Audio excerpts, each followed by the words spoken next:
తాడేపల్లిలో దారుణం చోటు చేసుకుంది. ఓ బాలుడిపై తాడేపల్లి ఎస్ఐ సాయి విచక్షణారహితంగా దాడికి పాల్పడ్డాడు. తనకు సంబంధం లేని వివాదంలో పోలీస్ స్టేషన్కు పిలిచి కొట్టారని బాలుడు ఆరోపించాడు. ఈ ఘటనలో పోలీసుల తీరుపై తాడేపల్లి ప్రజలు ఆగ్రహం వ్యక్తం చేస్తున్నారు.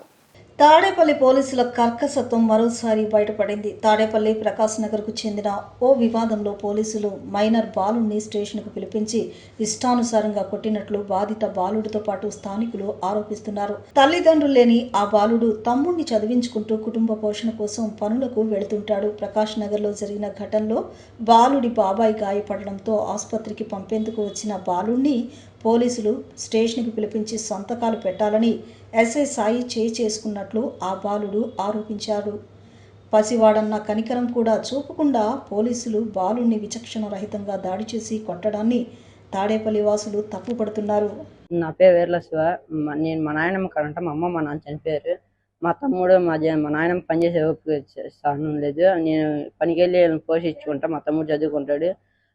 అది మా బాబాయ్ గాను వేరే వాళ్ళకి గొడవ అయిందంట. నేను లేనప్పుడు పెన్ నుంచి వస్తుంటే అంబులెన్స్ ఎక్కించారు, తలగా పొలిగిందని. నేను హాస్పిటల్కి వెళ్ళి వచ్చాం, ఎమ్మెల్సీ రిపోర్ట్ ఇచ్చాం. తర్వాత 2 రోజులు అయినాక మా మామకు ఫోన్ చేశారు. పని నుంచి వచ్చినాక మా మామకు ఫోన్ చేశారు సాయి ప్రసాద్ గారు. ఫోన్ చేసి అరే శివగా నిన్ను స్టేషన్కి రమ్మన్నారా ఎస్ఐ గారు, సంతకాలు పెట్టి పంపిస్తారంట అంటే వచ్చాం. వచ్చి ఏం అడగకుండా నన్ను లోపలికి తీసుకెళ్ళి అటు పడితే అటు కొట్టేశారు సార్. సాయి ప్రసాద్ గారు ఎస్ఐ గారి పేరు అండి. నేను రాగానే పిల్లోని లోనకి తీసుకెళ్ళిపోయి నువ్వు బయట ఉండు, వచ్చావా నిన్ను కొడతా అని అన్నాడు. అంటే సరేలేండి నేను రానులేండి అన్నా. నేను బయటనే ఉన్నా. ఆయన తలుపు పెట్టి గడిపెట్టి పిల్లని కొట్టాడు. ఏందిరా అంటే కొట్టిండమ్మానని బయటకు వచ్చి ఏడ్చుకుంటూ చెప్పిండు. అంతవరకే నాకు తెలుసండి. సమాజ సేవలో తనకంటూ ప్రత్యేక గుర్తింపు సంపాదించుకున్న వ్యక్తి ఈది సాంబశివరావు అని బీసీ ఇంటర్నేషనల్ వెల్ఫేర్ అసోసియేషన్ అధ్యక్షులు డాక్టర్ ఎన్వి రావు కొనియాడారు. రాజకీయాల్లో నిబద్ధతతో ముందుకు సాగిన నాయకుడని తెలిపారు. అటువంటి మహానుభావుడు భౌతికంగా మన మధ్య లేకపోయినా ఆయన ఆలోచనలు, ఆశయాలు, సేవా స్ఫూర్తి ప్రతి ఒక్కరిలో జీవిస్తూ ఉంటాయని పేర్కొన్నారు. టీడీపీ కృష్ణా జిల్లా ఉపాధ్యక్షుడు ఈది సాంబశివరావు సంస్మరణ సభను బీసీ ఇంటర్నేషనల్ వెల్ఫేర్ అసోసియేషన్ ఆధ్వర్యంలో ఘనంగా నిర్వహించారు. ఈ కార్యక్రమం నగరంలోని రాకేష్ పబ్లిక్ స్కూల్లో నిర్వహించబడినది. సభకు పలువురు ప్రముఖులు, నాయకులు, సంఘ సభ్యులు హాజరై ఈది సాంబశివరావుకు ఘన నివాళులర్పించారు. ఈ కార్యక్రమంలో బీసీ ఇంటర్నేషనల్ వెల్ఫేర్ అసోసియేషన్ అధ్యక్షుడు డాక్టర్ ఎన్వి రావు, ప్రముఖ నాయకులు పిల్ల శ్రీనివాసరావు, అలాగే అసోసియేషన్ సభ్యులు పాల్గొన్నారు. వారు ఈది సాంబశివరావు చిత్రపటానికి పూలమాలలు వేసి నివాళులర్పించారు. ఈ సందర్భంగా వారు మాట్లాడుతూ ఈది సాంబశివరావు ఒక గొప్ప సేవ తత్పరుడని, సమాజంలోని బలహీన వర్గాల అభ్యున్నతికి నిరంతరం కృషి చేసిన వ్యక్తి అని పేర్కొన్నారు. రాజకీయాల్లో ఉన్నప్పటికీ ప్రజల సమస్యలను అర్థం చేసుకుని వాటి పరిష్కారానికి కృషి చేసిన నాయకుడిగా ఆయన గుర్తింపు పొందారని తెలిపారు. అలాగే యువతకు మార్గదర్శకుడిగా నిలిచిన ఆయన నిస్వార్థ సేవ, నిబద్ధత, కృషి వంటి విలువలను అందరికీ చూపించిన వ్యక్తి అని కొనియాడారు. ఇలాంటి మహనీయుడి మరణం సమాజానికి తీరని లోటని అభిప్రాయపడ్డారు. అయితే ఆయన చూపించిన మార్గం, ఆశయాలు తమకు ఎప్పటికీ స్ఫూర్తిగా నిలుస్తాయని, వాటిని సాధించడమే ఆయనకు నిజమైన నివాళులని తెలిపారు. ఇక ముందు కూడా సమాజ సేవలో ముందుండి ఆయన కలలను నెరవేర్చేందుకు కట్టుబడి ఉంటామని స్పష్టం చేశారు.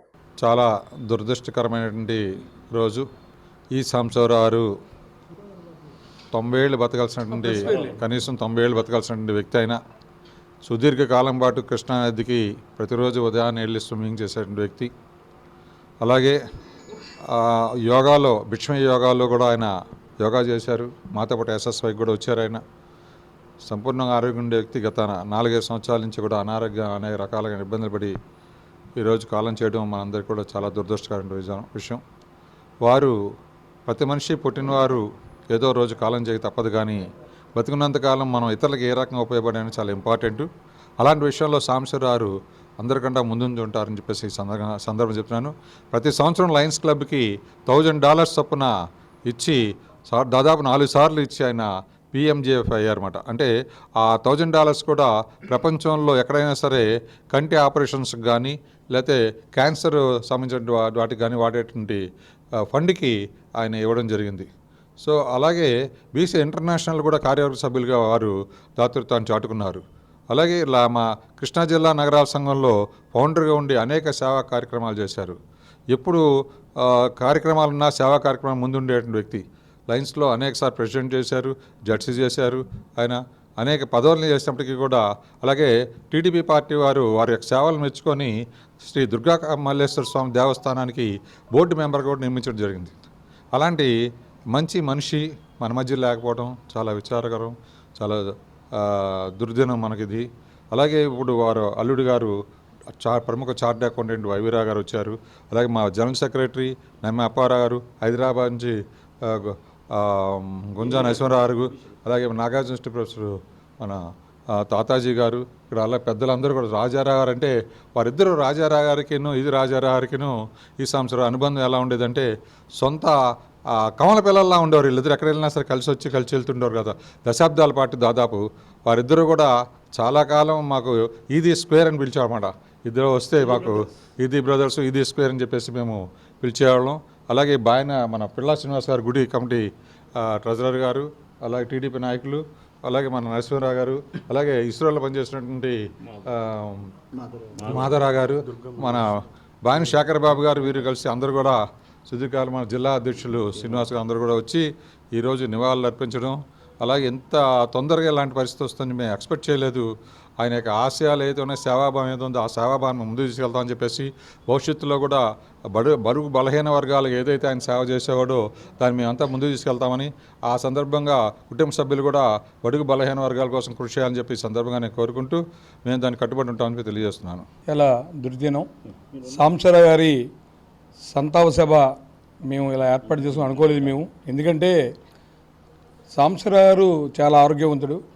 అతను దేంట్లో ఉంటే దాంట్లో కమిట్మెంట్ ఉంటుంది. ఒక నగరాల సంఘం అవని, తెలుగుదేశం పార్టీ అవని, తెలుగుదేశం పార్టీ కూడా అతను జిల్లా వైస్ ప్రెసిడెంట్గా, అలాగే దుర్గుడి మెంబర్గా అనేక సేవలు అందించారు. అతను ఎప్పుడు కూడా ఎవరికి సాయం అయినా కూడా అతను ఎప్పుడు కూడా వారికి సాయం అందించడం ముందుంటారు ఆయన. ఈరోజు ఆయన అకాల మృతి చెందడం మనందరూ కూడా చాలా తీవ్ర అసంతృప్తిగా ఉంటుంది, బాధగా ఉంటుంది. ఎందుకంటే ఇప్పుడున్న ఇక్కడ అందరూ కూడా అతను పాటు సహచరులు అయినా సంఘం పెట్టడం కూడా, అలాగే నగరాలు ఎడ్యుకేషన్ ట్రస్ట్ కూడా ఏర్పాటు చేశారు దాన్ని. దాంట్లో పేద విద్యార్థులకి తనే ఫౌండర్ మెంబర్గా ఉండి అనేక కార్యక్రమాలు అందించారు. అది ఈరోజు కూడా అనేక సేవా కార్యక్రమం చేస్తూ ఉంది. సాంబశివరావు గారు కుటుంబ సభ్యులకి నా ప్రగాఢ సానుభూతి తెలియజేసుకుంటూ వారికి ఆ కుటుంబానికి ఆ అమ్మవారి ఆశీస్సులు ఉండాలని, ఎల్లవేళలా ఉంటారని మేము కూడా వారికి అందుబాటులో ఎప్పుడు కూడా వారి కుటుంబానికి మేము ఎప్పుడు కూడా అందుబాటులో ఉంటామని చెప్పి చెప్పుకుంటూ సెలవు తీసుకుంటాం. ఈరోజు ఈది సాంబశివరావు గారి గురించి మేము ఎంతైనా సరే ఆయన గురించి చెప్పుకోవడానికి బీసీ ఇంటర్నేషనల్ వెల్ఫేర్ అసోసియేషన్కి నేను కూడా ఇంటర్నేషనల్ వెల్ఫేర్ అనేది మీరు చేస్తున్న కార్యక్రమాలు, సేవా కార్యక్రమాలు చాలా బాగున్నాయి అని ఆయన గవర్నింగ్ బాడీ మెంబర్గా ఎంత అని చెప్పి అడిగి మరీ దీంట్లో జాయిన్ అయ్యి ఆయన గొప్పతనాన్ని చాటుకున్నటువంటి వ్యక్తి. ఇప్పుడు మా అధ్యక్షులు గారు చెప్పినట్టుగా మరి అనేక సేవా కార్యక్రమాల్లో లయన్స్ క్లబ్లో కానీ, దుర్గగుడి ట్రస్ట్ బోర్డు పాలకవర్గంలో కానీ అనేక మరి దీంట్లో పనిచేసినటువంటి గొప్ప వ్యక్తి. ఎవరినైనా సరే అభిమానంతో పిలిచి మాట్లాడినటువంటి, పలకరించినటువంటి వ్యక్తి, సొంత మనిషిలాగా ఉన్నటువంటి వ్యక్తి లేకపోవడం చాలా బాధాకరం. అలాంటి వ్యక్తికి మనం జోహార్లు అర్పించాలి. ఈరోజు ఇంటర్నేషనల్ వెల్ఫేర్ అసోసియేషన్ ఆధ్వర్యంలో మన మిత్రులందరినీ కలుపుకొని ఈ కార్యక్రమం చేయడం, ఆయన మనసుకి, ఆయన ఆత్మకి శాంతి కలగాలని, ఆ కుటుంబానికి సంతాప సానుభూతిని తెలియజేసుకుంటున్నాం. మా మావయ్య గారైన ఈది సాంబశివరావు గారికి సంతాప సభ ఏర్పాటు చేసిన బీసీ ఇంటర్నేషనల్ వెల్ఫేర్ అసోసియేషన్ వారికి మా కుటుంబం తరపున కృతజ్ఞతలు. అలానే ఎవరికైనా ఏ సహాయం వచ్చినా, అది కృష్ణా జిల్లా నగరాల సంఘం కానివ్వండి, నగరాల ఎడ్యుకేషన్ వెల్ఫేర్ సొసైటీ కానివ్వండి, ఆంధ్రప్రదేశ్ నగరాల సొసైటీ కానివ్వండి, ఏదైనా సరే ఎవరికైనా సహాయం అంటే అని వస్తే ఖాళీ చేతులతో పంపించకుండా ఏ విధంగానైనా ఆయనకి తోచినంత ఆయన చేసి మిగతా వాళ్ళతో కూడా చేయించి మంచి సేవా తత్పరత ఉన్నటువంటి మా మావయ్య గారు లేకపోవటం బాధాకరం. అలానే ఎడ్యుకేషన్ సొసైటీలో 6th క్లాస్ నుంచి 10th వరకు ఉన్నటువంటి గవర్నమెంట్ స్కూల్స్లో చదువుతున్నటువంటి విద్యార్థుల కోసం స్కాలర్షిప్లు ఇవ్వటం, మిగతా వాళ్ళతో పెద్దలకి, పేదవాళ్ళకి, వీళ్ళకి బట్టల పంపిణీలో కానీ దేనైనా వాళ్ళ పెన్షన్ పంపిణీలో కానీ మంచి యాక్టివ్గా ఉన్నటువంటి వ్యక్తి లేకపోవటం మా కుటుంబానికే కాదు నగరాల సామాజిక వర్గానికి తెలుగుదేశం పార్టీకి అందరికీ కూడా తీరని లోటు.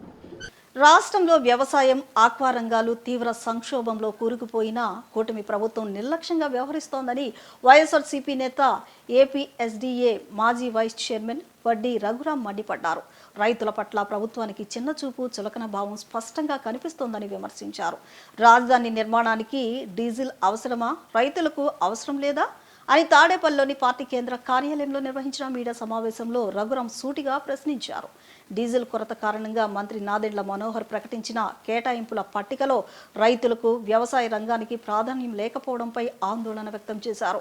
24 గంటల్లో డీజిల్ సమస్యకు పరిష్కారం చూపకపోతే రాష్ట్ర వ్యాప్తంగా ఉన్న పెట్రోల్ బంకులను ముట్టడిస్తామని హెచ్చరించారు. రాష్ట్రంలో ఆక్వా రంగం సంక్షోభంలో ఉంటే, వ్యవసాయ రంగం సంక్షోభంలో ఉంటే ఈ రాష్ట్ర ప్రభుత్వానికి, కూటమి ప్రభుత్వానికి ముందు నుంచి కూడా వ్యవసాయ రంగం అన్నా, వ్యవసాయదారులన్నా, వ్యవసాయ కూలీలన్నా కూడా చిన్న చూపుతోనే వ్యవహరిస్తా ఉన్నారు. వీళ్ళు మొదటి నుంచి ఇదొక ఆసరాగా అయిపోయింది. వ్యవసాయ రంగం అంటే చులకన భావం. అదే దానికి నిదర్శనం, ఉదాహరణ తీసుకుంటే ఇవాళ డీజిల్ కొరత విపరీతంగా ఉంటే ఇవాళ 4510 ఇవాళ రాష్ట్రంలో బంకులుంటే ఆ బంకుల్లో 70% డీజిల్ లేకుండా చేసి ఇవాళ డీలర్స్, ప్రభుత్వం కుంభక్కై. అలాగే ఇవాళ రైతులకి డీజిల్ అవసరం లేదు, కానీ రాజధానికి మట్టికి డీజిల్ అవసరం, రాజధాని నిర్మాణాలకు మట్టికి డీజిల్ అవసరం అని ప్రభుత్వం జీవోలు, ఉత్తరాలు రాస్తుందో మనం కళ్ళ కట్టినట్టుగా చూసాం. ఇవాళ మన కేంద్రంలో మన ఎంపీలు ఎవరైతే ఉన్నారో పార్లమెంట్లో ఇవాళ మంత్రి గారిని కలిసి, అక్కడ పార్లమెంట్ మంత్రి గారిని, పెట్రోలియం మంత్రి గారిని కలిసి ఇవాళ రాష్ట్రంలో డీజిల్ కొరత ఉందంటే మీ రాష్ట్రంలో డీజిల్ కొరత లేదని కేంద్ర ప్రభుత్వం చెప్తా ఉంది. కేంద్ర ప్రభుత్వం మీ సహకారంతోనే కేంద్ర ప్రభుత్వం నడుస్తుంటే కేంద్ర ప్రభుత్వం చెప్పిన దానికి మీరు చెప్పిన దానికి అసలు ఎక్కడ కూడా పొంతం లేకుండా ఉంది. ఇవాళ డీజిల్ విషయంలో చూస్తే ఇవాళ బంకుల్లో ఇదివరకు రైతులు యూరియా బస్తాల కోసం చెప్పులు పెట్టిన దాఖలాలు చూసాం. అలాగే విత్తనాల కోసం ఇవాళ మళ్ళీ బారులు తీసిన చూసాం. తెలుగుదేశం పార్టీకి జగన్ ఫోబియా పట్టుకుందని సీఎం చంద్రబాబు నాయుడు, ఆయన కుమారుడు నారా లోకేష్ సహా ఆ పార్టీ నేతలు జగన్ పేరు లేకుండా రోజు గడవడం లేదని వైసీపీ రాష్ట్ర అధికార ప్రతినిధి బివై రామయ్య ఆరోపించారు. వయసు పెరుగుతున్న కొద్దీ చంద్రబాబు నాయుడికి ఏమి మాట్లాడుతున్నారో అర్థం కావడం లేదని విమర్శించారు. ఏ కార్యక్రమమైనా మైక్ దొరికితే జగన్పై విమర్శలే చేస్తున్నారని అన్నారు. రాష్ట్రంలో హత్య రాజకీయాలకు చంద్రబాబే ఆర్జుడని, టీడీపీ వెన్నుపోటు పార్టీ కాదా అని ప్రశ్నించారు.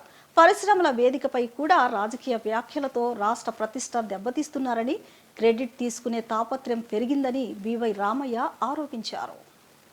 తెలుగుదేశం పార్టీ అధ్యక్షుడైనటువంటి చంద్రబాబు నాయుడు కావచ్చు, ఇవాళ ప్రమాణ స్వీకారం చేసిన వర్కింగ్ ప్రెసిడెంట్ లోకేష్ గారు కావచ్చు, సందర్భం ఏదైనా ఎవరైనా పార్టీ మీటింగ్ పెట్టుకుంటే సహజంగా ఏం చర్చించుకుంటారు?